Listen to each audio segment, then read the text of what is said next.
My wife's boss, an alpha male, wanted to sleep with my wife. In response, I exacted a harsh revenge against this blatant disrespect to our marriage. I got home 15 minutes ago and was taken aback that my wife Isabella wasn't there yet. She often stays late at work, but typically she's home before me, with dinner ready as I enter. I was just about to call her to discuss dinner plans when my phone rang. "Hello dear, are you still at work?" I asked. "Yes, but I'm on my way now. I have a surprise for you," she replied. "Should I start dinner or pick something up?" I wondered. She said there'd be no time for that tonight. 20 minutes later, Isabella walked in looking somewhat unkempt, her clothes wrinkled, stockings missing, and her makeup and hair slightly disordered. "Tough day," I remarked, observing her state. She quickly came to me, hugged me, and gazing into my eyes, whispered, "You know I love you deeply, and that you'd do anything for me, right?" I affirmed, ready to do nearly anything for her. She began to explain that she'd been sharing our relationship dynamics with her boss, who had some ideas that intrigued her. She confessed the concepts were quite erotic and stirred her fantasies. I acknowledged that while I let her make many decisions, major ones like house purchases, car choices, and financial planning were mutual. My willingness to make her happy doesn't equate to submissiveness. It's simply my expression of love. "You know how you generally let me decide on most things, and you're so loving and kind, allowing me almost anything I want. Well, recently, I've been discussing our relationship with my boss Ben, and he's suggested a few ideas that might make sense. He introduced me to stories about submissive men who are dominated by their partners and how it can positively impact their relationship.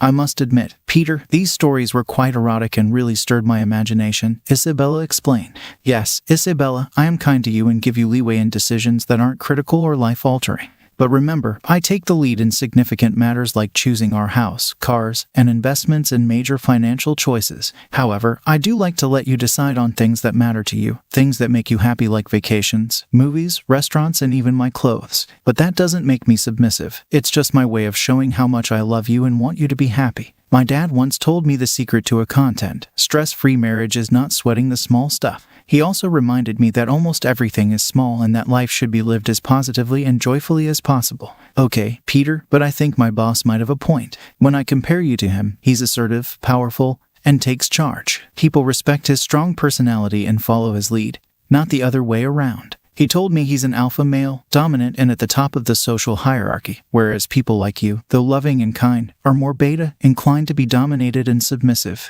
They might not realize it, but it's a trait that's waiting to emerge. To me, this sounds like some kind of superficial pop psychology, and I completely disagree. But what are you trying to say? I asked, noticing a shift in her confidence as she spoke. Peter, my boss said he's going to be dominant with me in a way I've never experienced. He's boasted about his size and his prowess, and he's been demonstrating it in his office for the past few weeks. I know it's wrong, and I've probably crossed a line I shouldn't have as a young married woman, but it's been really exhilarating, Isabella confessed. For the past few weeks, I've been fantasizing about him seducing me at work, Isabella shared. He thinks you'd actually like the idea of me being close to him, suggesting that your submissive side might even enjoy watching. And if not, he said that you and I would have the most incredible sex of our lives when I returned to you after being with him. I looked at her, expecting this to be some kind of joke, but then it hit me that she was serious. Isabella, you can't be serious. How could you think I'd be okay with this? I asked, incredulous. Peter, I know you love me and want me to be happy. I believe this will elevate our love and our sex life to a whole new level, she insisted.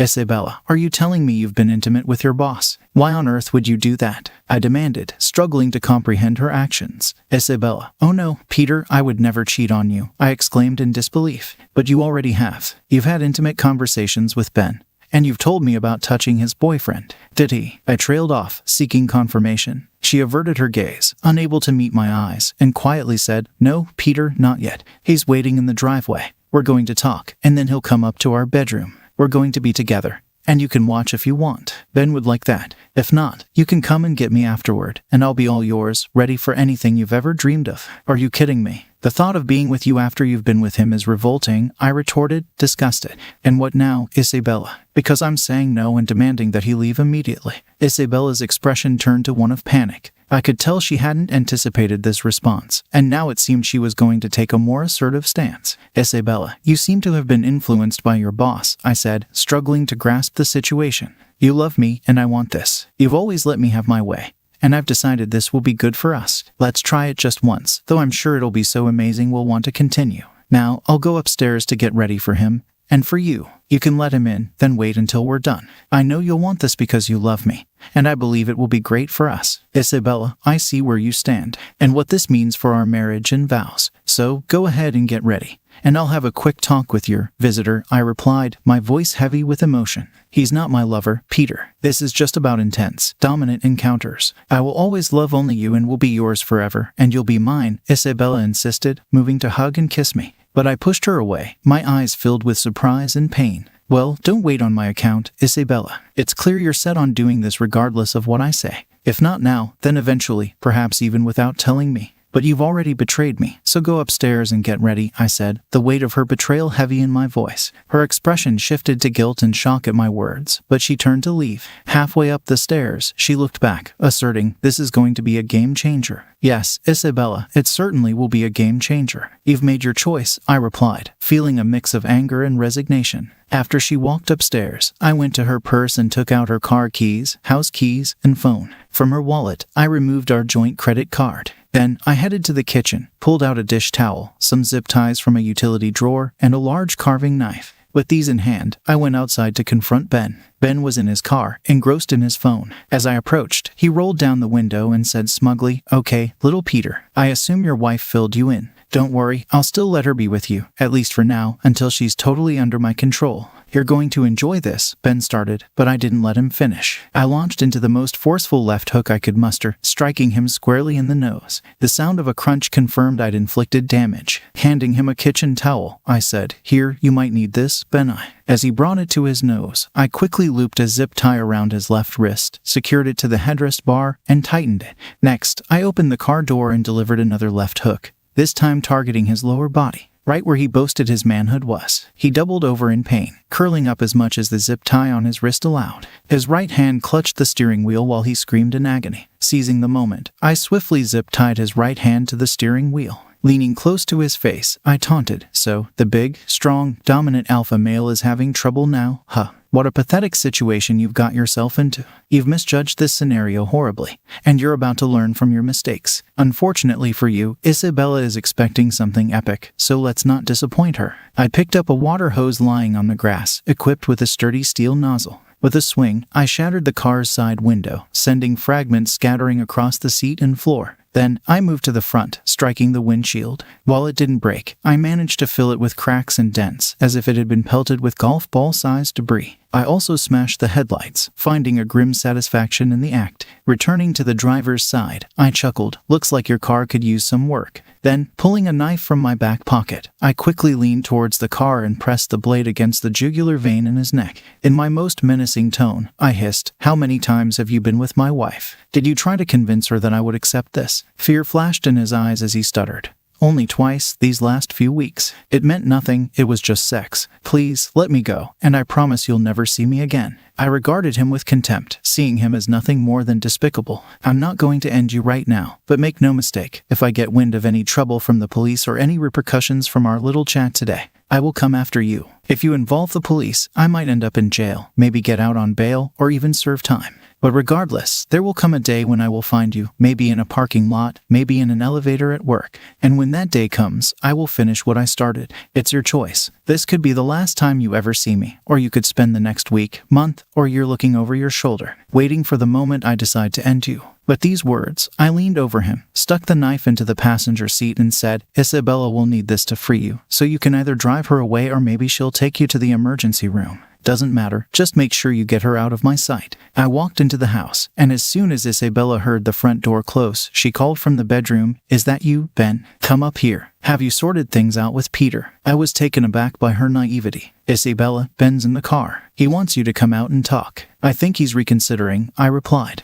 A minute later, Isabella came down, wearing the underwear I'd bought her and a hastily donned robe. What happened, Peter? Did you reassure him everything's okay? She asked. I made it clear his future depends on his actions. You should probably go out and talk to him, I responded. She looked at me, puzzled, and said, Peter, please remember that I love you, and this is going to strengthen us. Of course, Isabella, I replied, masking my true feelings. Feeling a newfound sense of resolve, I locked the front door immediately after Isabella walked out. As I made my way upstairs, I heard Isabella screaming, "What have you done, Peter? Come here." I ignored her pleas and went into our bedroom, pulling out a suitcase. I quickly gathered a handful of Isabella's underwear, bras, and socks from her drawers. Then I grabbed some t-shirts, shirts, jeans, and sweaters from her closet, packing them into the suitcase. In the bathroom, I hastily threw as much of her makeup and personal items as I could fit into the suitcase. Returning to the closet, I grabbed a pair of her tennis shoes. Walking to the guest bedroom at the front of the house, I opened the window and shouted, "Isabella, you might need this," as I dumped the suitcase onto the driveway. Some perfume bottles might have broken, but that was no longer my concern. Then I threw her tennis shoes, aiming for her, but she managed to dodge them. She looked up at me with tears in her eyes and cried, "Peter, please, what are you doing?" I replied, "I was sure this was what you wanted. I'm sorry, I didn't mean to make you angry or hurt you. I can't believe how harsh and brutal you were to Ben. He's my boss, for goodness sake. Please, Peter, let me in so we can talk about how to get through this," Isabella pleaded, her voice laced with disbelief. "Isabella, I can't even begin to express how absurd you've sounded since you got home with this scheme to turn me into a cuckold. I'm wondering if you've had a stroke, or on drugs, or maybe I just never realized how petty and pathetic you truly are. Regardless, it doesn't matter now. I want you to leave. Take your lover to the hospital. But ask him what will happen if any word of today's events gets back to me, from the police or anyone else. I'll pack the rest of your things in bags and you can tell me where to drop them off. But don't you dare come back to this house again," I said firmly. With that, I slammed the window shut, went downstairs, opened the front door, and threw her purse at her. It hit her in the chest before I slammed the door closed. I couldn't resist adding, "Is this enough for you, Isabella?" as a final remark. I locked the door behind me and headed to the kitchen to open my second beer. It dawned on me that I needed to contact my lawyer immediately, in case the police were involved, and also to seek a recommendation for a good divorce attorney. Glancing out the front window, I saw Ben yelling and cursing at Isabella as she cut the zip ties. She then placed her suitcase in the trunk. Ben got into the back seat, lying down, and Isabella, sobbing and looking utterly shocked, got into the car and reversed out of the driveway. As the adrenaline in my system began to subside and I started to relax, I was utterly astonished by the day's events, how my wife could derail so drastically, and how I had reacted in anger towards her boss. I was alarmingly close to causing him serious harm and now realized he just wasn't worth it. I couldn't help but laugh at the nonsense he had fed Isabella about being an alpha and me being a beta. Was out of love and a desire for a happy life, a happy lifelong marriage. But Isabella completely misunderstood my kindness, as if I were a submissive beta personality who would let her fool me with someone like Ben. I never saw this coming. In the following days, Isabella stayed away from the house. I kept receiving calls from unknown cell phones, which I assumed were from Isabella since I had taken her phone, pleading for me to call her back on a specific number to talk things through. I knew a confrontation was inevitable. Since the police hadn't shown up, I felt relieved, thinking I had narrowly escaped trouble. Now, it was time to close this painful chapter. I called Isabella and told her to return in an hour for a talk. After hanging up, I finished packing everything in the house that belonged to her and waited on the porch. Isabella eventually drove up in her car, which she must have retrieved from work. I wasn't sure if she was staying with Ben, her parents, friends, or at a motel. Surprisingly, I found myself not too interested in where she had been. She got out of the car, waved at me hesitantly, and then came to sit next to me on the porch steps, her face. Isabella's face was a canvas of emotions, including fear, shame, guilt, and apprehension. Her swollen, blotchy appearance suggested she had been crying a lot and sleeping very little. She looked at me sheepishly. "Peter, I'm so sorry for what I did. I don't know how I let Ben convince me to ask you to be part of that, thinking you were submissive and would be into it. Reflecting on the past few weeks, I can't comprehend how I got caught up in all this. Maybe it was his assertiveness and his insistence that it would be great for us, that I would have the best sex of my life, with him and then with you. You must think I'm insane, and I probably was, but Peter, now I've come to my senses. I love you, and I want only you. I'm asking for your forgiveness, and I promise to be the best wife, dedicated to making amends for my actions. So, Isabella, how was Ben in bed?" I asked abruptly. "Stop, Peter," she pleaded. "After that conversation, I never went further with him. He's so scared of what you might do that he fired me and doesn't want anything to do with me. Besides, he spent 2 nights in the hospital because of what you did to him. He concocted a story about a robbery, and we both went along with it to keep you out of trouble," Isabella explained. "At least he did something right in this mess. But what do you want, Isabella? What are you asking of me?" I questioned. "Peter, I want you. I want to come back home and be your wife for the rest of our lives. I'm asking for your forgiveness. I'll do everything I can to make it up to you. We can get past this and be stronger than ever. I've realized you're the only one I can ever love, and I need you to forgive me. Can I please come home?" she implored. I pondered for a moment. "Isabella, I've thought a lot about this. We've been in love for 2 years and married for 3. Now, after just 5 years together, you're obviously either bored with our life or at least our sex life, and you're seeking something more. You might think you love me, and maybe you do, but I'm certain you don't respect me. You wouldn't have thought of me as a submissive beta male, willing to let you sleep with your boss and then come back to me if you really understood love or respect. Besides, Isabella, you've already been unfaithful. Ben said you were intimate with him several times over the past few weeks while he fed you this alpha-beta male nonsense. Your desire overshadowed the vows and promises you made to me. And this is only 5 years in. What will happen in 7, 10, 15, or 20 years? How often will you get bored and break those vows? Peter, I promise I'll never do something like this again," Isabella pleaded. "You've already done it, Isabella, so don't say never." "No, I've thought about this a lot. We don't have kids, our savings are minimal. And our only real asset is the house, which doesn't have much equity. I've decided, Isabella, that the risk of staying with you far outweighs any benefit. I'm convinced that it's only a matter of time before you justify your affair to yourself, and given your recent experience with Ben, next time you might just go behind my back. I don't trust you anymore, and what's worse, I've lost respect for you. I can't be with someone who doesn't respect me and whom I no longer respect." Isabella started crying as I laid out my decision, and her tears continued as I told her we were done. "Isabella, we're getting a divorce. You can keep your car, I'll keep mine. We'll split the savings and sell the house. We're both still young, and I hope to start anew with someone who will love and respect me for who I am. I've already hired a lawyer for the divorce, so we can do this amicably, or you can hire your own lawyer. Now let's load the car with your belongings, and you can go and be with as many alpha males as you like. I'll start moving out next week, so we can get the house on the market," I told Isabella firmly. "No, Peter, no. Please forgive me. I need you. I love you. I truly respect you. It was just a mistake, one I was dragged into. You have to forgive me," Isabella implored. "Isabella, I'm sorry, but I've said everything. Now it's time for both of us to move on with our lives. If our paths cross in the future, let's just nod in acknowledgement and continue on our way. I hope you find what you're looking for," I responded. With that, I began loading her things into the car. Once we finished, I simply looked at her, said goodbye, walked into the house, and closed the door, symbolically ending our marriage. Second story. My husband and I have been together for 12 years, married for 10. About 11 years ago, when Wayne and I were living separately, his childhood best friend Brian visited him from Arizona. I met them once for dinner, but that was the only time I interacted with Brian. He mentioned being married with kids, working, and surviving cancer, but I didn't inquire further. Fast forward to the present, Wayne and I have been married for a decade.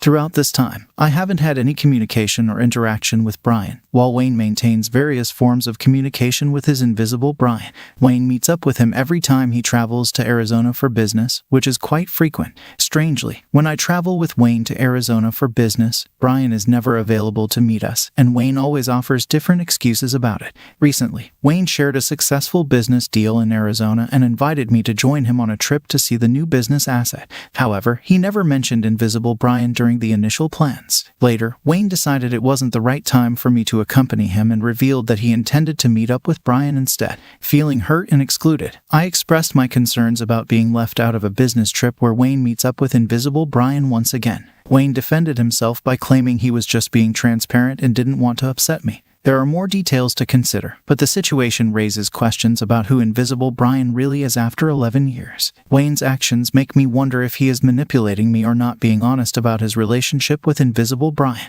Is invisible Brian perhaps a code for a mistress? I'm genuinely confused about what has been going on for over a decade. TLDR, husband regularly meets up with childhood best friend on business trips to Arizona. Wife met the friend once 11 years ago, but they haven't interacted since. When the wife travels with the husband, the friend is never available to meet, raising suspicions about potential infidelity.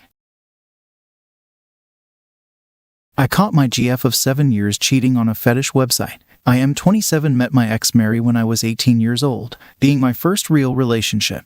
Without any past experience of long-term dating, I did not have anything comparing it to. I was blindly convinced that we had a happy relationship until 8 months before our breakup. The last year of our relationship was rather challenging. The thing about early dating is that being together from your late teens and then maturing into becoming young adults is that you most often change a lot as individuals. This was no exception for me. I started growing tired from the mental capacity drain that came with dating her. Without wanting to admit it, we both had started growing apart from who we once were, speaking for myself at least. This became very clear to me towards the end, 8 months before our breakup. As we were on the brink of adopting a dog and finishing our master's degrees, I sensed a shift in Mary's behavior. Mary, dealing with deep-rooted traumas, often turned to me during tough times, but it became a one-sided emotional struggle. Despite my attempts to encourage therapy over 7 years, she never took the step. As Mary's emotional storms intensified, I found myself worn out from being an emotional punching bag. Her unresolved issues fueled fights, screams,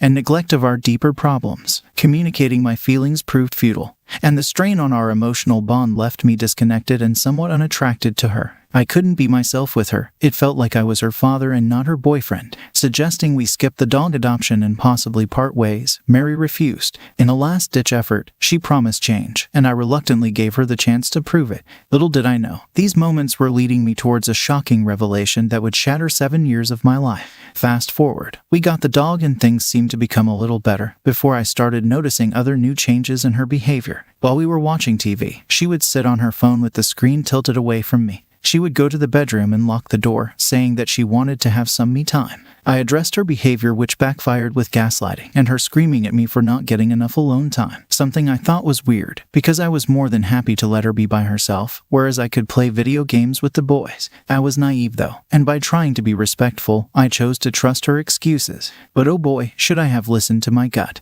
8 months had elapsed, and with a friend in town staying at my apartment for a few days, we had drinks, catching up in the living room after his arrival. Suddenly, Mary claimed exhaustion and headed to bed. Around 1 a.m., I joined her, only to find her phone's glow casting light as she lay unconscious, sleeping right next to it. I thought she looked cute blacked out with her phone still on in her hand, so I decided to charge it, unwittingly stumbling upon a shocking discovery. She was on Snapchat, but I only saw unfamiliar contacts and male bitmojis. It wasn't even her main account. My heart sank. I entered one of the chats. Oh boy. Sharing, texting, and detailing dark desires of assault and rape, nude photos and videos of her, my girlfriend, for some random stranger that looked like Shrek to see. The guys she was texting were pathetic. Not even good looking at all, talking to her like they've never had coochie before in their entire life. I felt disgusted, hurt, and completely numb. The disturbing revelation continued when I found her profile on a kink website already open on her browser, featuring a naked picture of her in our bed for anyone on that page to see. The sense of betrayal was overwhelming, the worst feeling I've ever felt, as the girl I'd taken care of and dated for 7 years was someone unrecognizable, a stranger. Maintaining composure with my friend still present at my apartment, I woke her up calmly, her initial annoyance transforming into concern as she saw my distressed face, asking what's wrong. She faced the reality of her actions when I questioned why. Desperate to conceal the rest of the truth, she attempted to snatch the phone from my hand in panic. Inquiring about the explicit messages, she began crying and insisted, "No, I would never, I love you, it doesn't mean anything." To me it meant everything. Funny thing is, in an instant, my feelings for her dissolved, being replaced with intense hatred and disgust only. She confessed to being on the kink website for 3 months, citing a feeling of disconnection and lack of attention from me as the main cause. But that's some BS. After me having tried to end the relationship due to the same disconnection before, why do that? I ended it then and there, informing her she wasn't welcome back after work the next day. Despite my own pain, I had to calm her panic attack. I didn't sleep that night, neither did she. We just sat there. She tried to comfort me, but I told her if she touched me she would end up looking like Rihanna after carpooling with Chris Breezy. Determined to uncover the full extent of her double life, I took matters into my own hands. I was crazy about uncovering the whole truth. I created a profile on the same kink website, immersing myself in the world she had hidden from me. My undercover exploration revealed that not only was she still active on the platform, but she had also met up with other individuals on the site while we lived together. One picture on one of the profiles she followed was of her with another guy. They did not show their faces, but I could tell it was her. It fucking shattered me. The magnitude of the lies became unbearable. I had essentially been deceived for way longer than I could have ever imagined while going further down the rabbit hole. I later found out that she had been cheating on me, when we were living in different cities, being long distance too. The subsequent chapters of my life were written against a backdrop of bitter truths honestly. The weight of the emotional trauma prompted a 1-year hiatus from my studies as I began the process of mental healing and accepting what had happened. If you are going through something similar, I feel for you, and trust me, it did not feel like it was going to go better, but it will. The journey was arduous, but with time, I emerged on the other side with the resilience to complete my master's degree and finding back to myself. After a while, I got my life back together, thankfully. During this healing process, a new chapter unfolded. I encountered someone new, a person whose presence cast a refreshing light on my past 7 years. The disdain I felt for my ex became more pronounced.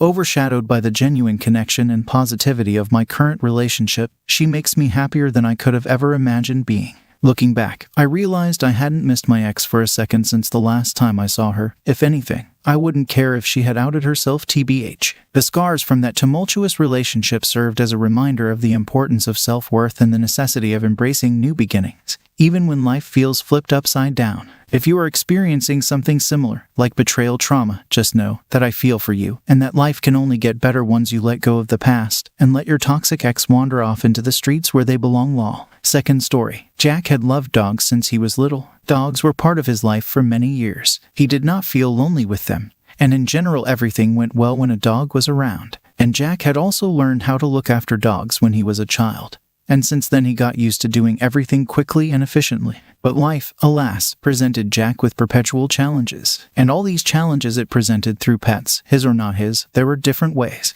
Jack was forever haunted by the experience when Lucy, a German Shepherd, was kept at the vet because she'd been hit with a brick by some mum, even though the dog had never tried to hurt anyone. But Lucy recovered from that incident and died of old age when Jack was 11. Jack was born 6 years after Lucy. The next incident forever instilled in Jack a fear of driving cars. The thing is, one day, as Jack got his license and was out driving his car on some errand, a fighting dog had gone off its own. His leash threw itself under his wheels. The dog died, leaving serious dent in the car, and the owner almost killed Jack on the spot. They had to call the police and rescue the man from the frenzied owner. Yes, Jack was found not guilty, and the dog's owner did pay for the repairs. But after that situation, Jack stopped driving the car, and now on only public transport. Jack, 18, told his parents, "But public transportation doesn't work very well, you know," said his mother. "I don't want it to happen again. I don't want a repeat of what happened 3 months ago." The parents didn't insist. After all, they needed the car, too.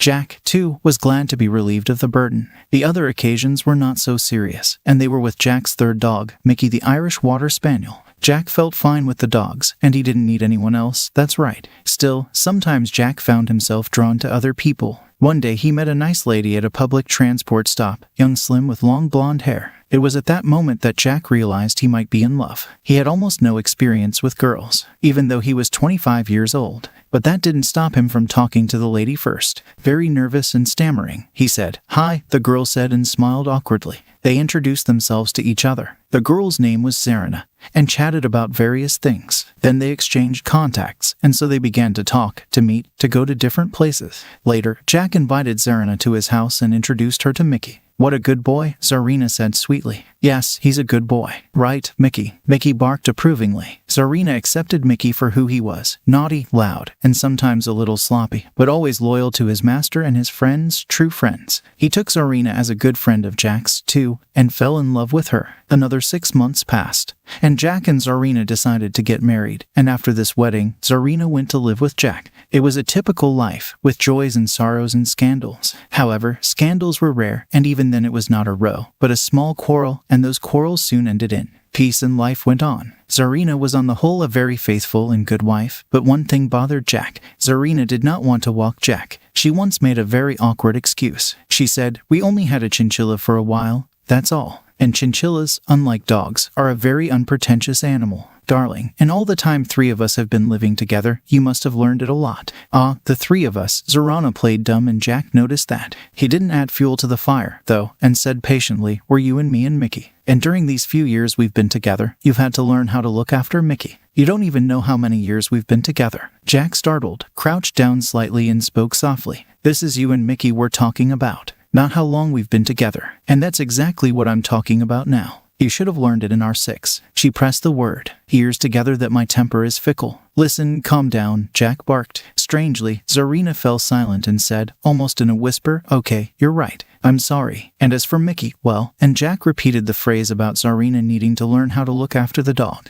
It had been a long time after all. Unfortunately, these words had no effect on his wife. She firmly declared, "I'm sorry, darling, but I won't be walking Mickey, as despite everything I have little or no experience of caring for him." Jack resigned himself to his fate. and did not bother Zarina again. Zarina seemed to want just that. Then one day a serious trouble happened. Jack became very ill. He had a fever, and his brain stopped perceiving the world adequately. Zarina immediately called the doctor, who examined Jack and prescribed a treatment. "Don't worry," he said as he left. "With these drugs your husband will be on his feet in about 3 weeks. In the meantime, bed rest and no walking outdoors." When the doctor left, Jack looked at Zarina with pleading eyes. "I hope you realize Mickey still needs to be walked, right?" he asked. Zarina knew there was no getting away from it now, and Mickey had to be taken for a walk, otherwise it would be much worse. "Yes, I understand," Zarina said obediently. "Where are you taking the dog for a walk?" The thing is, Zarina has never gone with her husband when he walks Mickey. "I walk Mickey in the special park. It's right here." Jack opened the online map and pointed to the one place. "But that's 3 kilometers from our house," Zarina shrieked. "Yeah, it's a bit far, but there's a city bus going that way every hour, so it's easy to get there."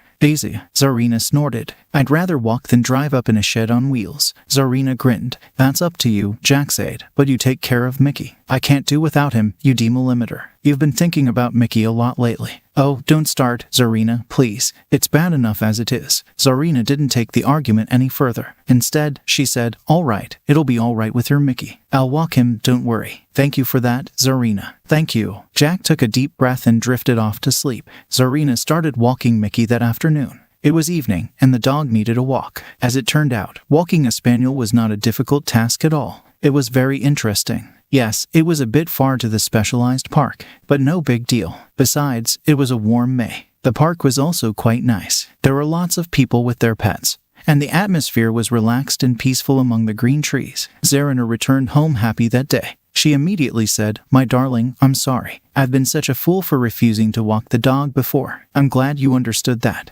Jack muttered weakly and went back to sleep. It went on like that until Jack regained consciousness. However, when the sickness had passed, the doctor said, "You should stay home for 1 more day, and then you can go to work." "No problem. I'll go for a walk with Mickey," said his wife, and strangely enough, at that moment Jack was uneasy. It wasn't quite evening yet to go for a walk with Mickey, and Zarina was already raring to go outside. "Well, don't worry," Jack said mentally to himself. "Maybe she needs another excuse to go for a walk." And he calmed down thinly. Nothing else happened that day that would disturb Jack. The next day Jack and Zarina went for a walk together. The day was clear, sunny, and warm for spring. The park was as usual full of other people with dogs. As Jack and Zarina strolled along the lane, a tall thin man with a bald head and a small shaggy terrier walking on a lead was walking toward them. The man suddenly smiled broadly and said, "Hello, Alfred, and this must be your husband." Alfred nodded at Jack. "Yes, that's him," and Zarina said his name. "Honor," said Alfred, and he and Jack shook hands. "Well, we must be going," Zarina said hastily and somewhat crumpled.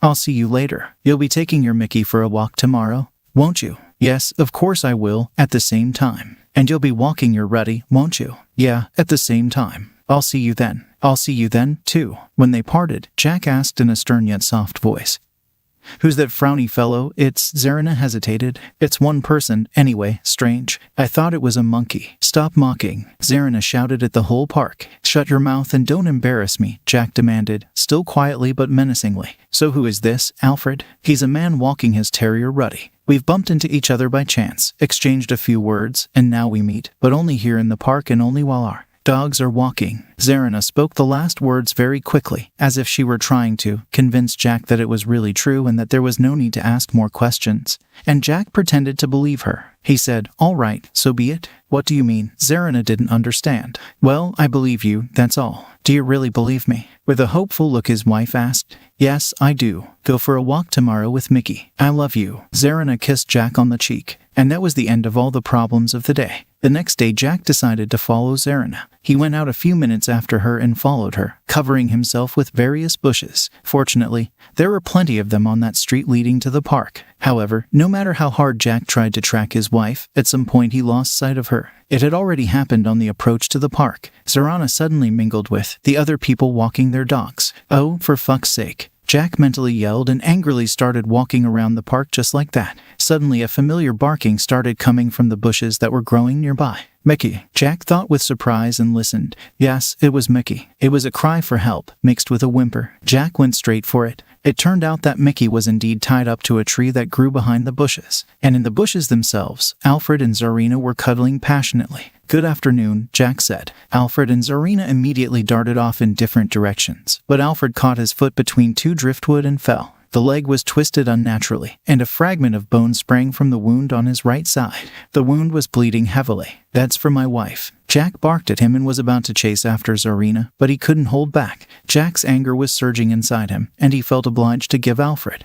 a good kick in the ribs, bloodied as he was, but it didn't get any easier. Then Jack, having untied Mickey, went after Zarina, and he and Mickey, caught up with her. "You bitch," Jack barked. "You tied my dog to a tree and made out with this scoundrel." Zarina didn't know what to think of, so she shrieked, "People help me." She shrieked for the whole park, and people did gather. "Get away from the woman, you freak," said to Jack a big man with a round face. "That's my wife, you jerk, and she cheated on me." Jack said back, "I don't care what she did to you. You have no right to hurt her." "I haven't hurt her, though I'd have to chain her up for 3 days without food or water if she hurt Mickey," said Jack, nodding at the spaniel. "And if you were chained up like that?" the man asked. "What have you got to do with my life, you fool? I am only standing up for a woman. Apparently you ain't got one of your own." At that moment the man punched Jack in the face with all his might. He fell down and lost consciousness. Jack woke up in the hospital. That's where he found out the truth. Turns out Alfred died in the hospital of blood poisoning. There were some plants growing in that part of the park that weren't good for humans, so their sap got into Alfred's bloodstream and caused the infection. As for Zarina, she was taken with the man who knocked Jack out, and not for the best of reasons. The guy turned out to be a local crime lord nicknamed Chugun. He was known for selling women into sexual slavery in other countries, so he sold Zarina too, and in this story her traces are lost. But Chugun was soon jailed for life for human trafficking. Jack, on the other hand, quickly recovered and went to the kennel where his Mickey was being cared for at the time. There he met a nice lady who was in charge of feeding the animals. They got to talking, and within a few months they were married. Today, we share the heartbreaking story of infidelity, betrayals, which ruins 2 lives irreparably. Returned home early from work, trip to find a man with my wife at our bed, destroyed both their lives. I really don't know how to start, so don't mind if I just ramble it out here. I was out of the town for a work trip. I was supposed to return tomorrow, Friday, since the workload was thin. I came home early, which was yesterday, Wednesday. Just when I was driving in, I found an unfamiliar car in my driveway. The car was not owned by anyone I know. I felt giddy about it. Instead of using the front gate, I went to the backyard to access the back door. My bedroom window opened at the backside. The window was locked, but the curtain was not pulled off completely. I got a glimpse of what I was dreading until now. There she was, my wife, the love of my life, humping on an unknown man. At least I didn't know him, not sure about hers. I could have just barged in and confronted them right there, but I was not in my senses. I was operating on autopilot mode. I left the premises and drove off. I didn't know where to go. I kept driving it until my mind calmed down. I parked my car on the sideways and sat inside for hours, not knowing what to do. I had to discuss this with someone but didn't want to open up with any family member or so. One of my close friends, Andy, lived next town. I drove off to his place. I had other friends too who lived close by, but Andy is my comfortable place where I can vent without the fear of any judgment. Andy and his wife have always known me. Seeing my miserable face, she left me alone with Andy and a few bottles of whiskey. I vented out for hours. I was so heartbroken and drunk that I don't remember when I passed out. I woke up straight this afternoon, losing the sense of date and time. Andy made me something to eat. His wife was off to work and he was working from home. He suggested I speak to a counselor first, or at least talk it out with my wife. With that, I realized that I had switched off my phone after leaving the house yesterday. I switched it on and there were a few messages from Stacy, my wife. It was basically asking about my day and at what time I would be going home tomorrow. Amidst all this, I forgot that Stacy and I were to go for a week-long hiking trip and we were to leave tomorrow night. She was asking me about those details. I texted her that something urgent had come up at work and would need to overstay for a week more. I told her I would cancel all the reservations for now. She said, "Okay, I tell you, I actually threw away my phone after that call because I felt so disgusted to talk to her." Andy's sister-in-law is a therapist in London, so she patched me up with her on a video call for tomorrow. Let's see how I progress there. Right now, all I can think about is violence and anger. I wish I could have smashed both their heads right there when I saw them on my bed. She was doing it on our bed, which makes me even more resentful of her. Right on the front wall of the bedroom where she was facing, we have a huge portrait of our wedding day. How could she cheat on me right in front of our wedding portrait? I need a break from this feeling. Update 1. Hello all. Thanks for the incredible support. It's just so overwhelming. Never thought there are so many people who would offer to lend me emotional support during this tough time. Really means a lot. Let me start with the updates. I spoke to the therapist for a good 1 hour. She gave me a lot of clarity I needed. Not clarity exactly, but some enlightenment. The moment I saw her cheating, I was clear that I wanted a divorce, but I was not clear how to proceed. The anger and bitterness just didn't allow me to think straight. All I wanted was to strangle her, but that subsided over time. I also spoke to a lawyer to proceed with the paperwork. Andy and his wife offered me to stay with them as long as I wanted. They even offered to let out their spare room for me, but I don't want to pile up on them, so I have hunted for a temporary tiny condo for myself to settle in until the divorce is done. After sorting out all this stuff, I went home. Stacy greeted me with the usual hugs and kisses, but I didn't reciprocate. I just stood numb. She asked me what was wrong. I said nothing. She asked me if I was angry with her. I asked her if she did anything wrong. She said no. I stared at her with cold eyes. She pretended as if she had no clue. She indeed had no clue, but her guilt stopped her from defending. I asked her to confess everything she had been doing behind my back. She had tears rolling down her cheeks. She said she had no idea what I was talking about, but she was scared to see such anger in my eyes. How much ever I wanted to spell out the stuff I saw that afternoon through the window, but I just wasn't able to. I don't know why. I kept telling her to confess and she wept, denying doing anything wrong.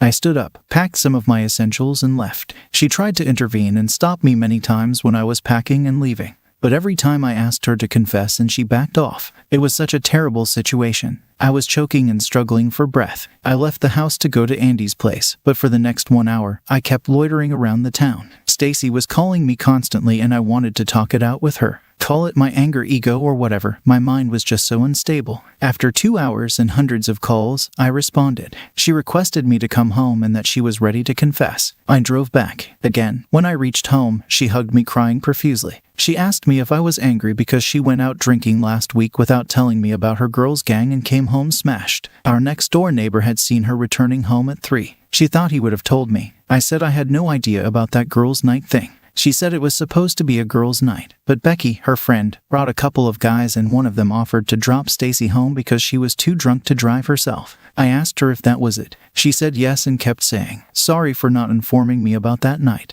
I asked her if there's anything else she wanted to confess. She stood silent for a moment and realized this was not the reason for my anger. She meekly said, "Actually, the party was at Becky's place and she invited a few guys, but I and the other girls had no idea about it. The guys were flirtatious and after a while Becky went inside with one of them. Then one of the guys was just too much into me and we did some normal stuff." I asked her what was that normal stuff. She said just touching and feeling each other. But I swear nothing else happened. No penetrations, nothing. You see, she was playing mind games, confessing the milder ones. She didn't know that I had already seen the full episode. There were another few rounds of these mini confessions. I would spare the details of each of those stupid or made-up stories. I don't even remember half of the details of those confessions, because I was waiting for her to spit out the ultimate truth that I had seen. After she was done with her cover-up confessions, I asked her, "Which of these guys you were fucking up on our bed last Wednesday?" She froze. She was like, "There must be some misunderstanding." I was done with her lies that I yelled out, "I have seen it."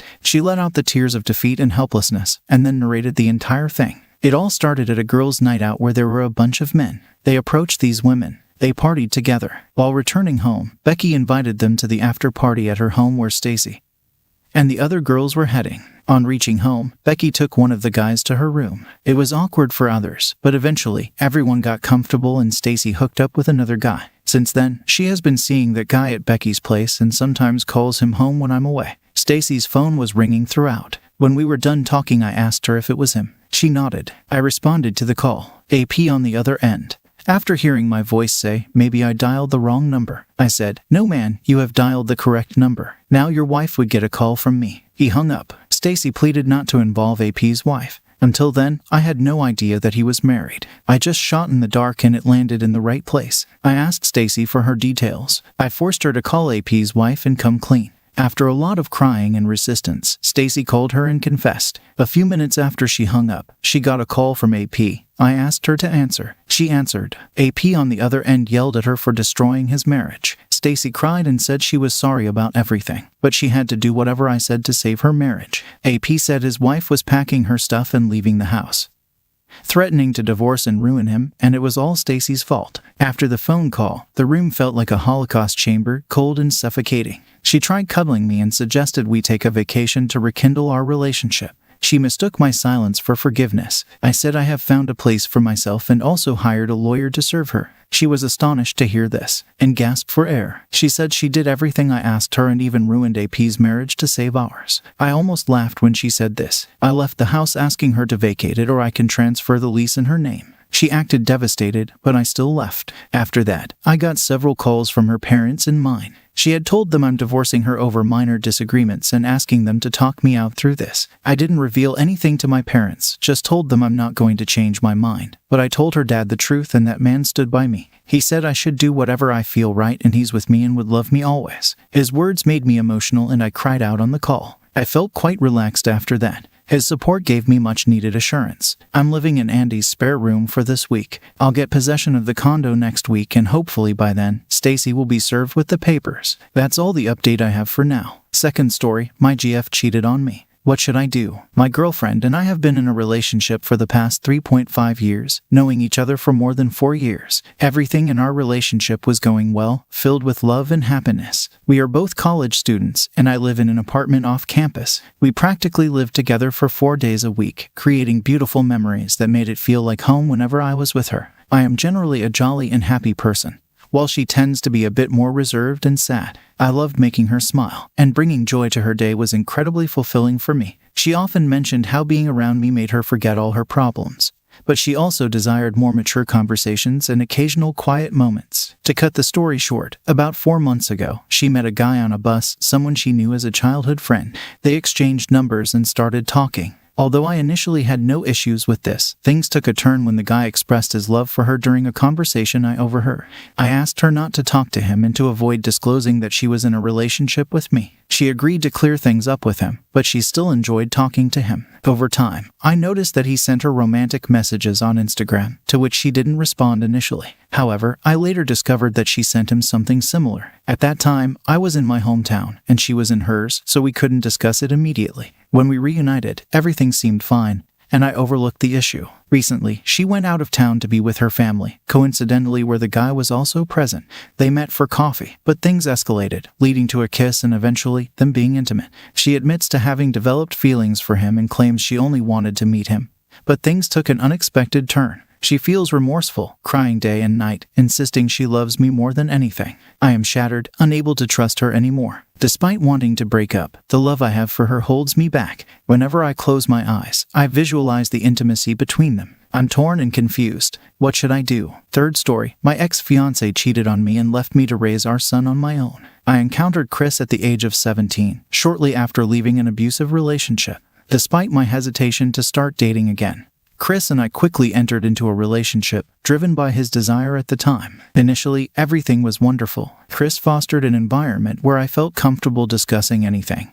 And the early months were filled with happiness, marked by his kindness, care, sweetness, and playfulness. Around the 5th month, during a lighthearted moment, we playfully discussed marriage, feeling like a perfect match. At the time, Chris was living with me due to his mother asking him to leave so his daughter and her mother could stay at his mom's place. By then, I had also met his daughter and her mother. However, what started as a joke turned serious when, on the morning of my 18th birthday, Chris proposed to me in the park. Unsurprisingly, my mom disapproved, feeling I was too young and it was too soon. Midway through our relationship, I noticed a change in Chris's behavior. He stopped engaging in activities he used to enjoy, and his temper worsened, particularly when he consumed alcohol excessively. While he hadn't become physically aggressive, he became angrier and demanded more intense sexual encounters. If I declined, he would ignore me for the rest of the night. Acts of affection, such as buying flowers and planning dates, ceased, and his tone shifted from happiness to annoyance. Remarkably, during our discussion about these changes, Chris asserted that I was the one who had changed. According to him, I wasn't confiding in him anymore, leading him to believe I didn't care. I was genuinely shocked and recall asking how I could change to rectify these issues. Additionally, I addressed his drinking problem, expressing concern about its impact on his health and the aggressive behavior it triggered. Despite having that conversation and his promise to cut back on drinking, nothing substantial changed. I vividly remember a moment when he was drunk, choked me, and I blacked out briefly. He, however, refused to believe he had actually done it. A week before my 19th birthday, I discovered I was pregnant. Despite the challenging circumstances, I felt a sense of joy since I had previously been told by my doctor that I couldn't have kids due to health problems. Chris shared in the happiness, as he had been eager for a son, and it turned out I was expecting a boy. However, the situation took a dark turn shortly after. Despite his initial joy, Chris became increasingly abusive just a few weeks into my pregnancy. Regrettably, he not only became physically abusive but also engaged in infidelity during this vulnerable time. He held me responsible for the deteriorating state of our relationship and proposed a break when I was approximately 7 months pregnant. Despite still sharing a living space, the primary intention of the break was for him to seek assistance. However, instead of pursuing that path, he engaged in infidelity, first with one of the older women in the neighborhood and then with someone else. Astonishingly, he went on to tell the new girl that I was the one who cheated and that the baby wasn't his. On the same night he left to cheat, he blocked my number and never disclosed the truth to his mom. She remained unaware until I personally informed her and presented evidence through messages. I ended up giving birth with my mom by my side, as he was absent, and subsequently took legal action. Since he wasn't listed on the birth certificate, I discovered I wasn't obligated to seek child support, a choice I deemed better for both me and my son. This decision not only spared me from a highly toxic individual in my life, but also alleviated concerns about my son spending weekends with a neglectful parent prone to anger issues. That essentially summarizes how my ex-fiancé cheated on me during pregnancy, ultimately leaving me to raise my son independently. Surprisingly, I find myself somewhat grateful for his departure.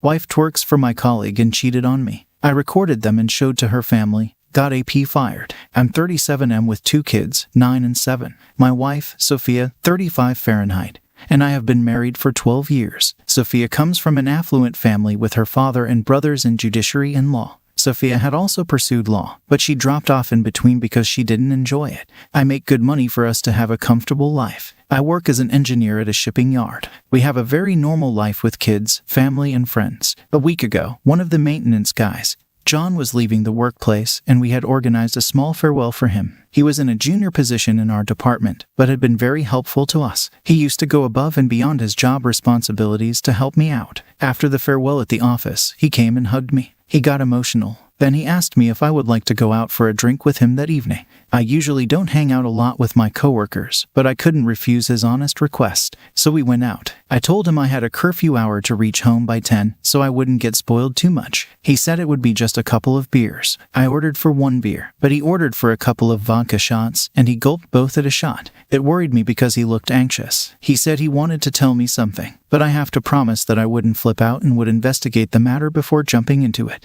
I said sure. He told me something that got my ass on fire. He said around 3-4 months ago, he saw my wife, Sophia, twerking for my coworker, Stalin, who works in a different department. WTF. He said it was Saturday, and most employees were off for the weekend. Only Stalin and a few others were working overtime. John was also appointed from his department for any urgent assistance. He was just loitering around in the afternoon, as there was no work, when he heard the giggling voice of a woman. Mind you, it's a shipyard, and there were barely any women working at our workplace. So he sneaks in to find Sophia twerking and Stalin spanking her to enjoy her booty, and they both were giggling. He saw them from the first floor, and they were in the basement making their way to Stalin's cabin. There were a few people around here and there, but mostly it was empty. He also informed that he had seen Sophia a few more times with Stalin, but they were just casually sitting closely, and it was mostly on Saturdays when the office was empty. I asked him why he didn't tell me before. He said he was scared because he was a junior employee, but Stalin was a senior manager. Also, there was a certain ambiguity to what he had seen. They were in their full clothes, walking to his cabin in the basement, and besides, he had no evidence of anything explicit happening between them. Now that he was leaving, he felt safe to inform me so that I could be alert. I sat there in silence, not sure how to process this. I thanked him for the information and left. I have no clue what to do next. I have no evidence of her cheating. I don't even know if it was cheating or if it was just what he had seen and nothing else. What I know is that I cannot confront Sophia without evidence. I have to dig into the truth before taking any further steps. The incident that he narrated is from 3 to 4 months back. Now, if I confront Sophia or Stalin about this, they are just gonna lie about it. Update 1. Hey there. Before jumping into the update, let me give the clarification people have been asking for on my last post. Some of the most common ones were, how did my wife get introduced to my colleague? What was she doing at my workplace? And where was I at that time? I think this would have started in November 2022 when Sophia accompanied me to my office party. It was a 25th anniversary celebration of my company. The celebration started with a presentation where each of the departments had to give a brief about their workflow.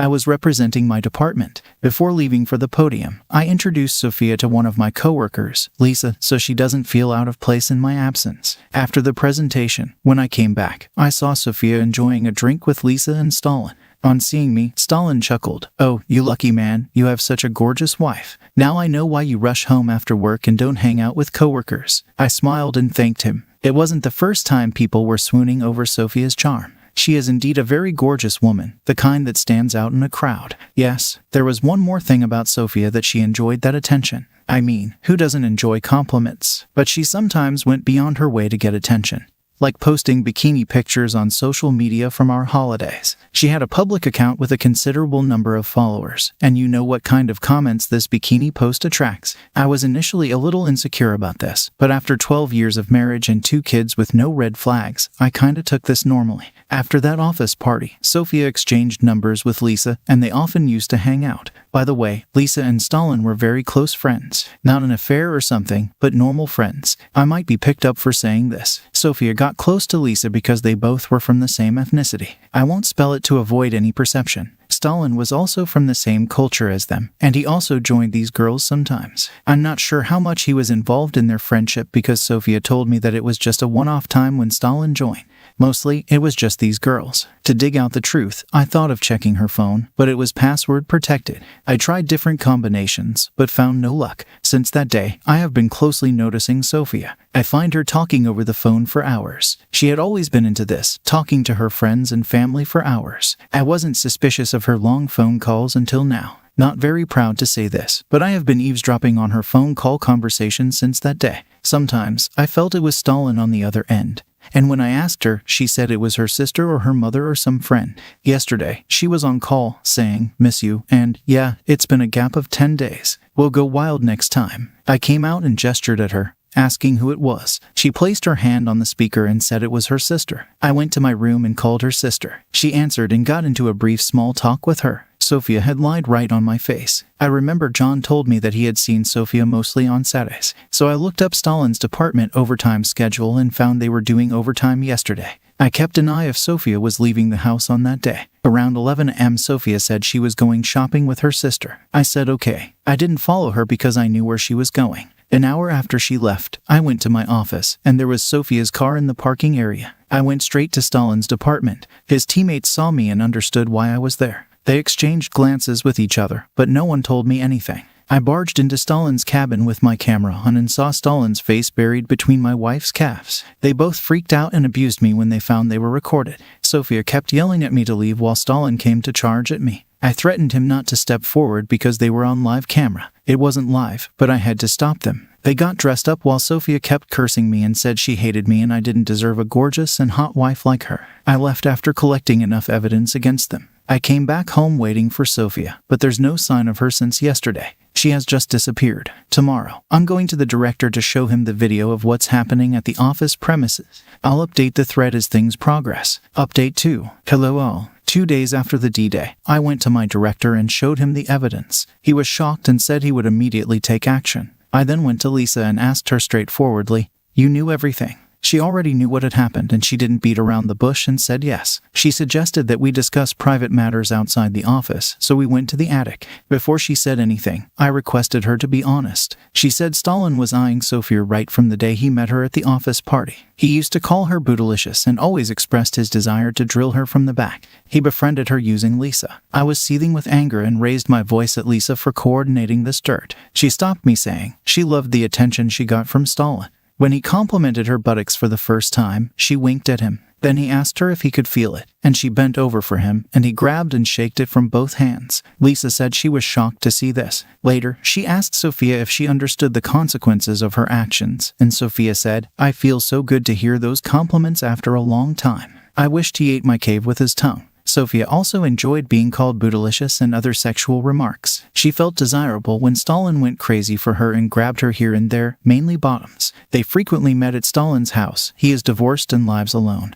and sometimes she used to show up at Stalin's cabin. Apparently, Stalin felt the pump, grabbing her by the neck and banging her at his office table. My phone's recording was on all this while, in case Lisa changed her statement later. I wanted to throw up after these details. This was Monday. On Tuesday, I got a text from Sophia's mother telling me that Sophia showed up at her house on Saturday. She's neither talking about her stay nor ready to leave the house. She doesn't even talk about the children, and whenever my name pops up, she curses me under her breath. That's how they figured out that we may have fought. Instead of narrating the entire stuff, I just forwarded her the video clip. She went silent after that. On Thursday, I got a call from my father-in-law asking me to come over to their place to discuss the matter further. I went on Friday. They all were waiting for me, jamming up in the living room, Sophia, her parents, and 2 of her siblings. I was alone. Her father asked me what I wanted next. I said divorce. Her mom asked me if I was sure because we have 2 kids and they need their mother. I said they don't. Their mother has ghosted them for a week now. Not even a phone call. And she has been a negligent mom ever since she got banged by her lover. Sophia got agitated at me and hurled abuses at me in front of everyone. Her father gave her a cold look and she sat down after that. I told him I'm seeing a lawyer and would soon serve her the divorce papers. He asked me about the custody and I told him I would have the full custody and she could visit them when she wanted. She didn't earn and was seeing other men. And I cannot let my children grow up with a stepdad or whatever. He nodded in acknowledgement. He then tells Sophia to find herself a job because he cannot feed a cheater. She was flustered, but didn't dare to say anything. Her father is a judge, and the way he dealt with this situation increased my respect towards him multiple fold. I'm not sure how I'm gonna deal with all this. Don't mind if I miss updating this thread because I have to juggle multiple responsibilities together. Thanks for all the love and support. Second story. We've been married for nearly 14 years, and for the past 3, I've been carrying a heavy burden. Someone informed a friend of ours that my wife cheated. And despite my efforts to believe my wife over the source, the damage may already be done. For those who can relate, here's a more detailed version. Before she dated me, my wife was a promiscuous party girl. She confessed to not always being faithful to her previous boyfriends. But she was only 19 when we met. I've always felt like she's just playing house with me and our 3 kids. There have been various instances in our relationship where she would go out more, come home intoxicated, or, in a couple of cases, be brought home by her friends in terrible shape after hanging out at bars. Although they never went to clubs, I was aware of the people she would be with. More often than not, friends of friends would join them. And to my knowledge, they were always other girls, but that's the only part of the story I would get. During one of these periods, she spent a lot of time with a mutual couple friend. She is closer to the wife than I am to the husbands. But I consider the husband a friend. He would usually be with my wife and his wife, but not always. These long nights would typically involve my wife saying, "I'm going to meet on my way home for drinks," which I knew was code for coming home late, around 11 or midnight, drunk. This couple was getting married in the fall. And my wife was going on a bachelorette trip about 3 hours away. There were about 6 girls and the groom's mom. The mom hung out with them until it got late each night but went back to her hotel when it got late. I expressed my concerns, addressing the fact that she usually overdoes it, and being out of town makes me nervous. I framed it as a drinking issue rather than accusing her of cheating. Skipping ahead, they went on the trip, and she came back tired, as expected, but everything seemed fine. They did a pole dancing class, had dinner out, and went dancing at a popular tourist trap dance club. On the wedding day, I was still annoyed with her excessive drinking. At the reception, I couldn't help but notice one of the girls looking at me in a strange way. It seemed like she was sad for me, similar to how someone would look at you at a loved one's funeral. It struck me as weird, but she's only 18.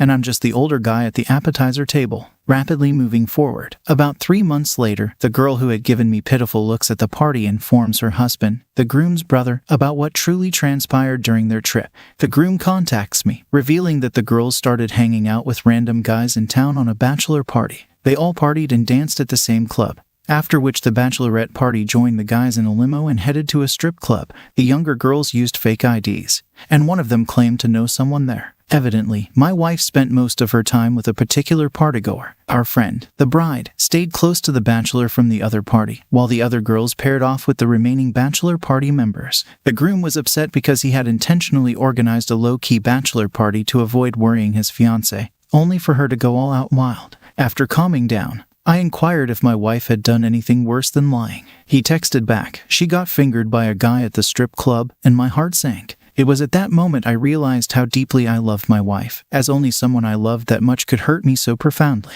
The bride then calls my wife to inform her that the groom knows, and the news is spreading. Soon after, my wife calls me and confesses to going to a strip club. Surprising her, I reveal that I already knew about the strip club and riding with the bachelor party. Questioning her about physical infidelity, she vehemently denies it, deeming it ridiculous. She later admits to dancing inappropriately with the guy, crossing the boundaries established in our marriage. He touched her legs, ass, and hips, and she sat in his lap in the limo and at the strip club. She claims he asked to kiss her, and she declined. She adamantly denies the allegation of being fingered. According to her, when it got late, she and the bride decided it was time to leave. They called an Uber to return to the hotel, with the bride contacting the bachelor just to ensure their friends were safe. The other girls took separate Ubers. I can vividly picture it because my wife has engaged in similar behavior with me. When she gets drunk in a strip or dance club, she often gives me a lap dance, and almost every time, she faces me, allowing me to slide my hand up her dress and engage in intimate touching. Since then, we've distanced ourselves from that group. The husband occasionally calls me, mostly about the kids, but the conversation invariably turns to our wives, how we are faring, and if I've heard any additional information. The bachelorette states that she isn't certain if my wife kissed the guy or got fingered. But if my wife denies it, the bachelorette insists on believing her. Why would the sister-in-law fabricate such a story? It doesn't make sense to me. Some friends have suggested she might have seen things from a distance and assumed, or perhaps she harbors secret animosity toward my wife, using this as an opportunity to share negative information and gain attention. My wife insists that the sister-in-law was heavily intoxicated and talking nonsense. I also find it puzzling why my wife never sought to confront the sister-in-law. Both families immediately severed ties and haven't socialized since. This isn't the first time my wife has suddenly stopped hanging out with a friend in this manner. I suspect it could be due to the disapproval of the friend's husband. Despite my wife's attractiveness, likability, and fun personality, it seems that when she's drunk and out, she behaves differently. I can't shake the feeling that these husbands don't trust their wives with mine, possibly because of her wild behavior and past allegations of infidelity. However, there's no confirmation on that front either. Since the bombshell revelation, whatever trust remained between us has been severely damaged. She had only one late-night drunken episode since, but it ended abruptly with a drunk driving incident and a curb collision. Am I being naive? Do I look foolish to everyone? I understand that divorce would jeopardize my daily interaction with my kids, who mean everything to me. However, I also recognize that our world, as we and our children know it, will never be the same if I choose divorce to alleviate the burden. Divorce would also be an attempt to salvage some pride. I'm aware that if she were to leave me, I'd feel even more like a pushover. A friend of a friend alleged that my wife cheated on a girl's trip. She claims there was no physical infidelity, just inappropriate behavior. I'm struggling to believe her, and it's taking a toll on me. Yep, I know what you're thinking. This is a bunch of crap. Nobody is stupid enough to believe this story is true or that any wife could be this crazy. But I have a copy of the actual call that I'll share with you upon request. You really have to hear it to believe a woman could actually be this stupid. Yes, the voicemail is real and ended our marriage and all that was holy between us. There was no way I was going to become her clock and live with her betrayal. Her delusion cost her everything. Let me give you some background before I let you read the transcript of that voicemail. Maggie and I got married right out of high school. We were inseparable, and both of us knew we would be together forever. Our families were close and we never dated anyone else all through high school. We both attended a private religious school and came from families with strong Midwest values. Maggie and I even took a vow of chastity. Our first time will only be given to each other on our wedding night. Try not to judge. I know it's not a common practice, but it was part of our upbringing. At the tender age of 19, our wedding was arranged by our two families. All of our friends and family were going to celebrate our love and our special day.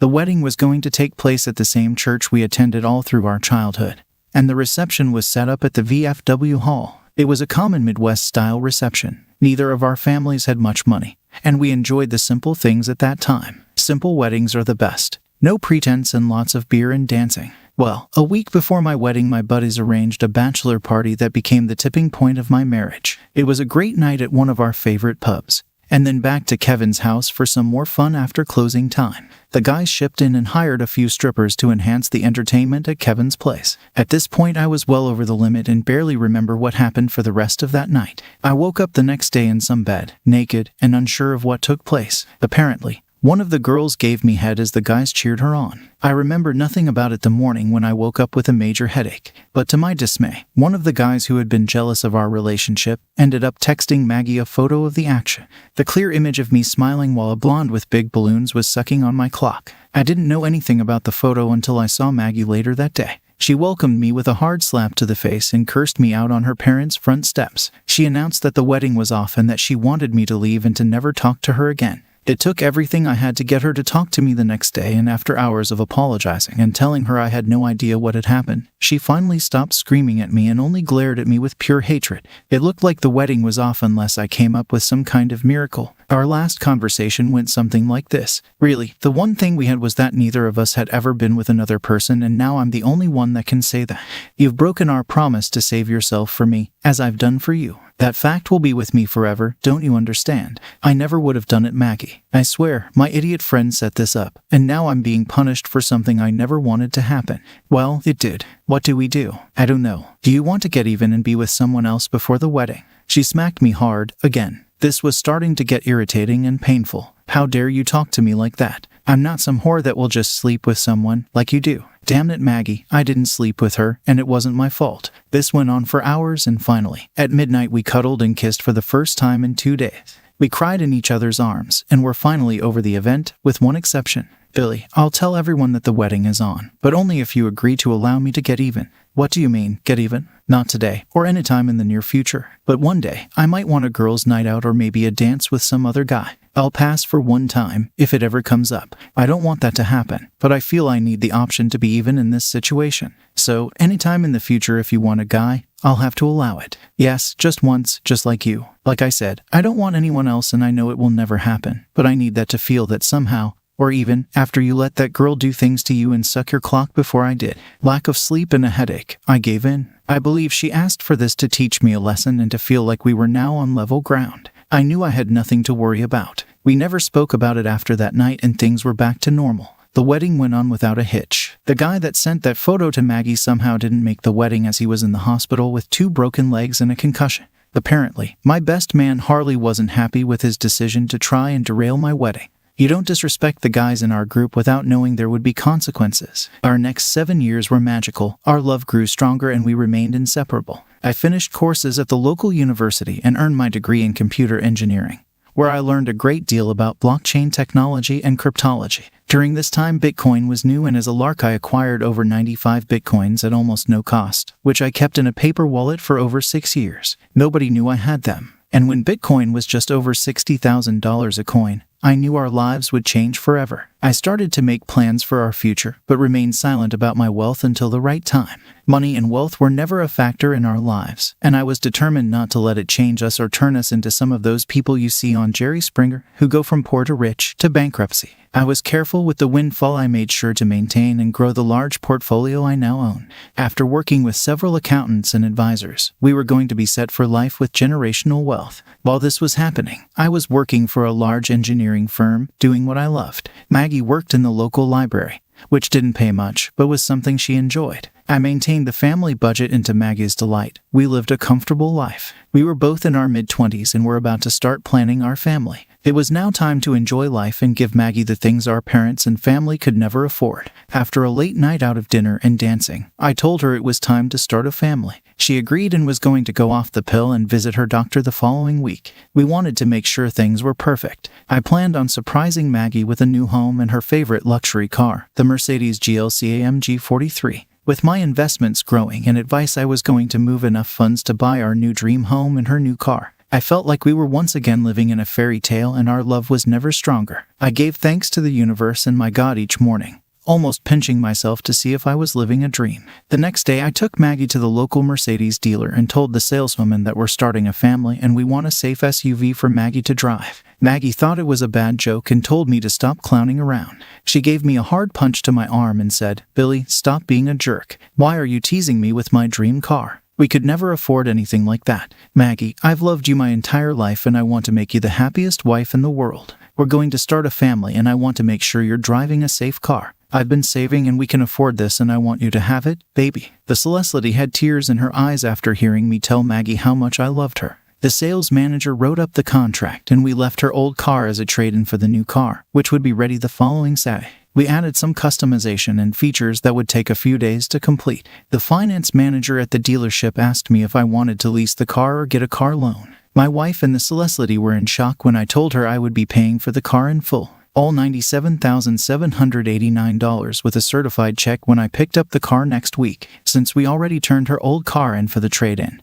They gave us a loaner for the week, which they did for their premier customers. I guess I was now a premier customer, I smiled. That night Maggie gave me the best sex of my life. She rocked my world and let me know how appreciative she was for the car and my love. After a wild night of sex, she told me how much she loved me and how happy she was to be my wife. I thought to myself, just wait until she finds out about the house I'm going to buy her. I can't wait to see how our segs could get any hotter. The next morning at breakfast we started talking about children and raising a family. It was now our main topic and we constantly discussed it for the next few days. I noticed Maggie acting differently, a little distant and quiet. I questioned her about her mood several times each night, but she said it was nothing until Thursday night. That's when I realized I was in trouble. Maggie looked sad and apprehensive when I came home from work. I could tell something bad was up from her expression. I thought someone was really sick or one of our parents had died. Both of our parents were getting older and moved to Florida and Arizona to retire, which is why I was nervous that something happened. Is everyone okay? Did something happen, Maggie? No, everyone's fine, but I have to do something you may not like. What's going on? Honey, sit down. We need to talk. When I heard that, I remember thinking oh she to myself as I sat across from her at the kitchen table. Billy, I love you so much and I can't wait to start our family and have your babies. You're the best husband and the only man I've ever loved and the only man I've ever been with. That's great, Maggie. You know how much I love you. Our love is not the problem, baby. Like I said, you're the only man I've ever loved or been with. You've been with another woman, but I haven't been with another man. All this talk about starting a family is what has caused the problem. The way I see it is that once I'm pregnant and have babies, there's no way I would ever want to be with another man. Don't misunderstand me. I don't desire other men, but I need to be with someone else one time before we start having babies. What do you mean, to be with someone else? This is going to be hard for you to hear. But I want to use my whole pass just one time before we start having babies. Just once to see what it's like with someone else. You remembered the whole pass, right? Of course I do. But I thought after 7 happy years you would have forgotten that and forgiven the accident. I did, until we started talking about babies. Baby, I love you, and this has nothing to do with you. As a woman, I just need to have one time with someone else before I spend the rest of my life with you as your wife and mother to your children. No way, Maggie, I can't let you do that. I won't let you, and that's final. I know this is hard, but I've arranged a meeting with someone for tomorrow night. Just a couple of hours, and I'll be back with you forever. I have no feelings for him, but I feel he's the best candidate to help me with this. Maggie, is this a joke? Are you trying to kill me? No, it's not a joke, and I swear I love you, and I don't want to hurt you, which is why I'm using the hall pass he gave me. Tomorrow night I'll drive to see him at 8 p.m., and I'll be done by 10 p.m. I'll be back before your hockey game finishes. I already checked and I know they have a playoff game that starts at 8 p.m. and I'll be back with you before it's over. Maggie, I know I gave you that whole pass, but I never thought you would use it. I don't want you to do it, and I didn't want you to do her either, but it's too late. You owe me this. Just 2 hours and I'm back and only yours forever. Look, you started this with that whore and you promised me a one-time pass if I married you.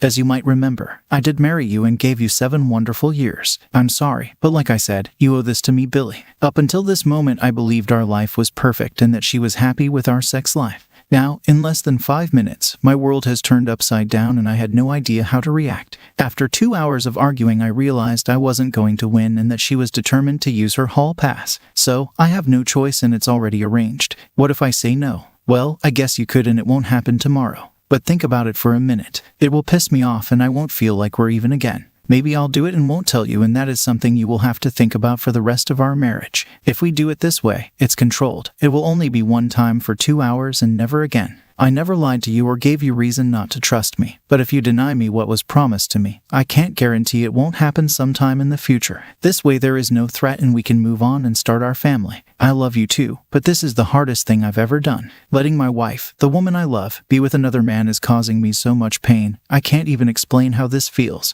Baby, when I saw that photo of you with that slot, I felt the same way. I can remember it as if it was yesterday. So, I do understand, but I'll tell you that it gets better, and when I get back tomorrow night, I'll be the best wife ever, I promise. Who is this guy? His name is Derek, but believe it or not, he's the barista at the Starbucks in my building. I see him every day and we become friends. I told him all about my whole past and he agreed to help me. He's no threat to you and I have no feelings for him. That's why I picked him. He doesn't have a good job. He's like 19 years old and probably doesn't even have a girlfriend. He knows it's a one-time thing and I know he's the perfect candidate for this. I can't believe this, but I see your logic. I hate this and just the fact that you want to do this is killing me. I appreciate your honesty, but this is beyond anything I could have ever imagined. Okay, if we do this, and I don't want you to, you will have to go along with my rules, otherwise we can just end things now. I don't want to lose you, but if you don't agree to these things, I'm ready to leave you and start a divorce. Don't even say that word, that's crazy talk. And of course I want you to be okay with this. What rules did you have in mind? I can't believe I'm even considering this, but here's what I might be able to live with. 1. Nobody, and I mean nobody, will ever know of this besides you, me, and your lover. 2. This is a one-time hall pass, and never used again. If you ask or it ever comes up again, I will divorce you in a New York minute. 3. You will not be friends, chat, text, or talk to this guy afterwards. Forever. 4. You will tell me everything you did. Every detail without me asking. I expect complete honesty, no hiding or holding anything back from me. 5. If you let him duck you, and I'm afraid that would change things between us, he will wear rubber. 6. You will not let him take you in the bum. You promise that for only me. 7. You will come home right after. You will leave no later than 10 p.m. 8. You will keep your phone on at all times, in case I need to reach you. 9. We will never speak of this again once it's over. 10. You will sleep in the guest room for a week until I can get over this. She jumped on my lap and hugged me. Thank you, baby, I love you and I agree with all of your rules. Thank you so much. Now come with me and let me show you how much I love you. I took her to bed and tried to duck her into oblivion, with the intention of making her forget this stuck-up idea. I wanted to be the only thing she would want. And it was not love that night, but hard, rough sags, making sure she knew she belonged to only me. The next morning, before we left for the day, I begged her to reconsider and not go through with her plans. It looked like she was considering it and told me she would call me after lunch and let me know. At 3 p.m. that fateful day, she called me and told me she loved me. Billy, I want you to know that I love you so much, and I know it's going to be painful, but I'm going to meet Derek, and I'll be home before you know it. Baby, I'm begging you, don't do this. I backquote, I'm not sure I'm going to be able to handle this, or what it will do to our marriage. Just come home to me and I'll do whatever you want to make things right. I hate begging and sounding like a wimpy husband, but I don't know what else to do. Please, Maggie, don't go to him tonight. Billy, we discussed this and I'll see you tonight. Just remember how much I love you. Yes, I hear the words Maggie, but being with another man is not making me feel very loved. I love you, Billy. Bye for now, honey. I'll see you tonight. And then she hung up. I sat there staring at the phone and realized I was crying again. Have I turned into a complete kitty? There were butterflies in my stomach and my heart actually hurt. I felt my heart breaking for the first time in my entire life. I've never had a heartache before and promised myself that I would never feel this way again. The only woman I loved was going to be with another man because of some ducked-up bachelor party and a BJ I don't even remember. This was bullshit, but as she pointed out, I agreed to this before we were married. I was ducked and was not going to have a good night. I also had no idea how I would handle this when she came back. But soon I would learn that I wouldn't have to worry about that. I couldn't go home alone knowing what she was doing. So I went to the local sports bar to watch the hockey game and drink my pain into oblivion. I made sure I was back home by 10 p.m. I wanted to be there when she got home. I wasn't sure what I was going to do or how I was going to act, but I wanted her to feel my pain and some guilt for pulling this sheet on me. While I sat at the bar drinking my second glass of whiskey, I pulled out my phone and tried to make one last attempt to put a stop to this. It was almost 8 p.m. when I called to beg her to change her mind, but the call went straight to voicemail. That pissed me off because she was supposed to leave the phone on. She already broke one of my rules. That was it. This was going to happen and there was nothing I could do. The feeling of complete helplessness overwhelmed me as my anger rose. I got home before 10 p.m. and started watching the last period of the playoff game. From the drinks and the humiliation, my head was a mess and I couldn't focus on anything. I had another drink as the clock ticked and my anger grew. I nodded off during the overtime as I waited for Maggie to return. The voicemail message. Apparently, Derek the barista must have had a magic clock because everything we discussed went out the window. It was getting late and Maggie had not returned home. I was drinking heavily all night and passed out on the couch waiting for her to come through the door. I woke at midnight a little drunk and out of sorts. When I got my senses back, I rubbed my eyes, checked the clock, and then my phone. Sure enough, I missed her call and noticed I had a voicemail. I listened to the message. Her words were hesitant with lots of pauses between sentences. She knew her words were going to be painful and tried to be as nice as possible. It didn't help. Here's the voicemail, word for word. Hey baby, it's me. I saw that you called. Sorry I missed your call before. I've been having a lot of fun, but I'm okay. Everything's fine. I'm naturally doing really good. I'm still with Derek. He lives not too far from the mall here. And, long pause. Yeah, we've been having a lot of fun. Long pause. So, I know you probably got a million questions, so I'll try to answer them real quick. He's in the shower right now, but when he comes out, I'll probably be busy again, so I probably won't answer the phone. Okay, number 1, yes, he's way bigger than you. I'd say probably close to double your size, and he really knows how to use it. Number 2, yes, I did come a lot. Like I don't even know how many times. I lost count and I came really hard every single time. Number 3, yeah, black guys really do duck a lot better than white guys. I can't even explain how much better he is, and so that will probably answer question number 4. Pause. Yes, he is way better than you. Pause. Way better. If you take every O I've ever had with you, it's like adding them all up, and it doesn't even compare to one of the times that he made me come. Very long pause. And now I guess I'll tell you the things that you probably don't want to hear, but I promised I would be honest with you. I really hope you're not mad at me. But we are not using rubbers. Pause. And I'm letting him finish inside me. I know that was the rule, but I can't even explain how amazing it is without the rubber and how much I just need this. I mean, you're great, but this is just like mind-blowing. So we duck I guess 9 times now or so, something like that. And I let him finish in me every time. And it's been really amazing. Another thing is that I let him, long pause, I let him duck me in the bum. And I know I told you I wouldn't do that, and I don't let you do it, but he's just so great that I just wanted to try, and I actually came really hard when he dug me that way. I'm sorry, but I'm going to stay here tonight. He'll drop me off at the library in the morning, so you don't have to worry about coming to pick me up. But I know we've been going for 4 hours now, but I just need this so bad. It's just so amazing. Please don't be mad and try to understand. I promise I'll make it up to you. Long pause. And then I guess lastly, I'll tell you now that I want to make this a regular thing. I know I promised this was only going to be a one-time thing.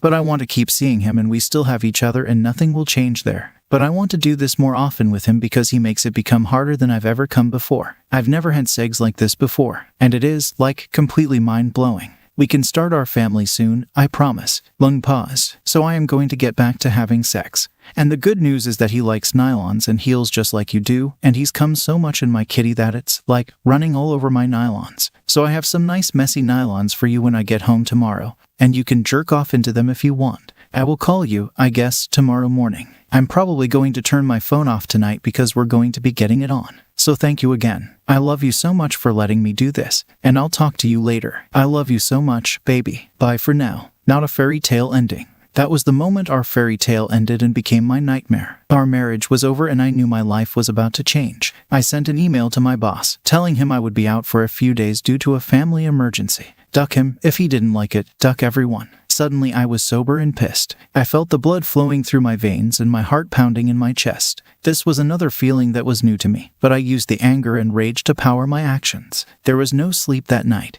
And by 7 a.m., my F-150 was loaded with 3 suitcases full of clothes and 5 boxes with my files, computers, and all my personal items. She would soon learn the consequences of her actions. She gave up everything, our future family, a life of luxury, and all the years of love I've showered her with for what? Some strange clock. Duck. I hate myself for letting this happen. I saw several calls from her early the next morning and immediately blocked her number. There was nothing I needed to say to her. And talking to her would just send me back into rage and anger. Besides, I was too busy packing my things and had no time to waste. I wanted to be long gone and out of her life before she came home. I drove 6 hours north to the Lake of the Ozarks and was able to get a rental cabin on the lake during the drive. A week on the lake in this quiet location was just what I needed. It was 3 p.m. when I checked in and suddenly I was in desperate need of sleep. After getting settled in the room, I was going to get a few hours of sleep and then a good meal. Then I would try to get my head back in the game. Later that night when I turned my phone back on, I had dozens of text messages and calls. Apparently, Maggie had no clue of my anger or that I would respond this way. I learned later that an hour after I left she came home and entered the kitchen. That's when she saw the note, my phone, and my wedding ring on the table when she finally came home from her dog fest. She had no idea I would leave her like this and she actually believed I would understand her desires. Panicking, she picked up my note and started reading it. Maggie, we are done and here's why. 1. No rubbers, and you let him come inside you several times, as you explained in your voicemail. 2. You turned your phone off, and I could not reach you. 3. You were going to leave by 10 p.m., but you spent a night with him. 4. You gave him your bum, which you promised me. 5. It was supposed to be a one-time thing. Now you want to continue, feel free now, he's all yours. 6. I really didn't need to hear that he was so much better than me. or that he makes you come so much better than I ever did. Thank you for letting me know how terrible I was as a lover. Well, he's all yours now. Enjoy yourself. Because of this, we're done. You can keep my wedding ring as a memento. Don't bother looking for me as I'm gone and won't be found. Since Derek makes you feel so wonderful, feel free to move in with him. The apartment is paid through the end of the month, which is when the lease expires. I'm glad I waited to renew it for another year. You will have to either sign a new lease or move in with your new doctor. You can forget the new car. There's no way I'll be paying for that now. You'll need to bring the loaner car back to the dealership and get your old car if they haven't sold it yet. I didn't take any money out of the checking your savings account. You can keep that. It will probably last you about a month if you're really careful. Don't forget, now that I'm gone you will have to pay all the utilities, food, and expenses. All of our joint credit cards have been canceled. You're on your own now, time to grow up. On Monday I'll be quitting my job by phone from wherever I am and you'll need to get your own medical insurance. Children, not with me, never going to happen. Maybe your lover can fill that part of your life. You can file for divorce or not, I don't care. In my mind, we are no longer married.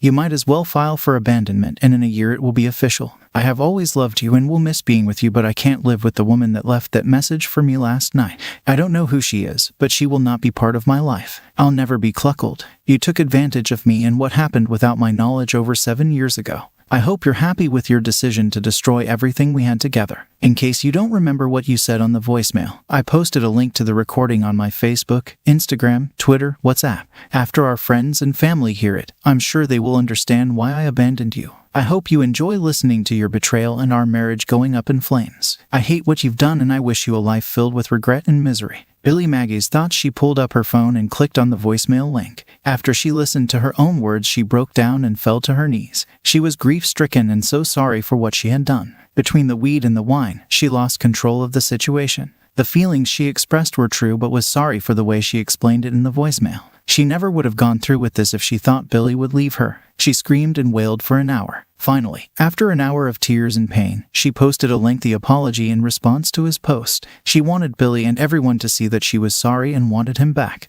Billy had not returned to social media after posting his last note. In her mind, she thought that if he had read her words, he might have reconsidered returning and giving her another chance. That was not going to happen. Sometime later, during that week, Billy decided that he needed to get as far away from here as possible. After quitting his job and speaking with his financial advisors, he made travel arrangements to spend the next 2 months in Hawaii, the same place he was going to take Maggie as a surprise vacation. Billy sent Harley, his best man, the title to his truck and where to pick it up as a thank you for his friendship. He explained he was going to be gone for a long time. He also sent his new email address to stay in touch. Harley did stay in touch with Billy and told him what happened after he left town.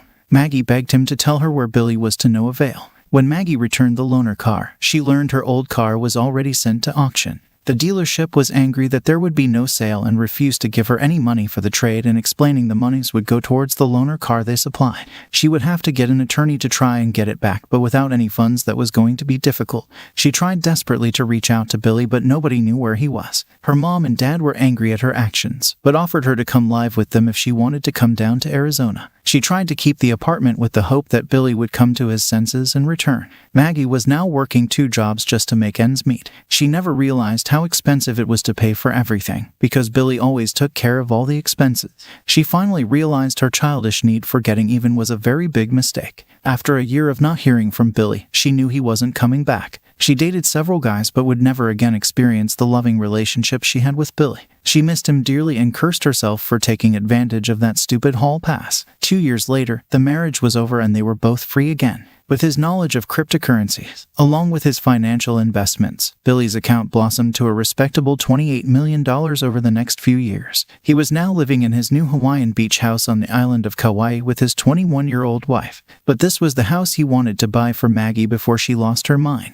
Kelly, his new love, was in heaven and would never want a hall pass. Just to make sure, he had her sign a prenuptial agreement to protect himself from an unexpected slot raid that might strike in the future. While Maggie struggled to make ends meet and find a good man to love her again, Billy started living a new chapter in life, filled with love and happiness. Some of you may say that Billy should have split his hidden wealth with Maggie, or at least set her up with support. Remember, before this happened, Billy intended to give Maggie everything and not hide their blessings, but things changed. Being generous after her night of ducking some other guy would have been a nice gesture. However, in Billy's mind, her betrayal destroyed every ounce of love he had for her. Nope, in his mind she got what she deserved. A life without his love and lots of regrets, just as Billy had wished her. One day, still living a sad, lonely life and stuck in her small town, Maggie saw an interview on TV with a man she recognized as Billy's ex-husband. She jumped to her feet and stood right in front of the TV screen. CNN was interviewing Billy about his Save the Children Foundation at his large beach home on Kauai with his wife Callie and their daughter Abigail. That's when she realized how bad she screwed things up. After the years of not seeing or hearing from Billy, the image of him with his new family hit her hard. When she learned about his success and how he became a philanthropist from all his wealth, she broke down and cried the tears of the insane. Yes, she was a broken woman, all because she wanted to get even. She then remembered a quote from one of favorite authors, John Southard. The only people who you should get even with are those who have helped you. She will try hard to remember that, if ever given the chance again.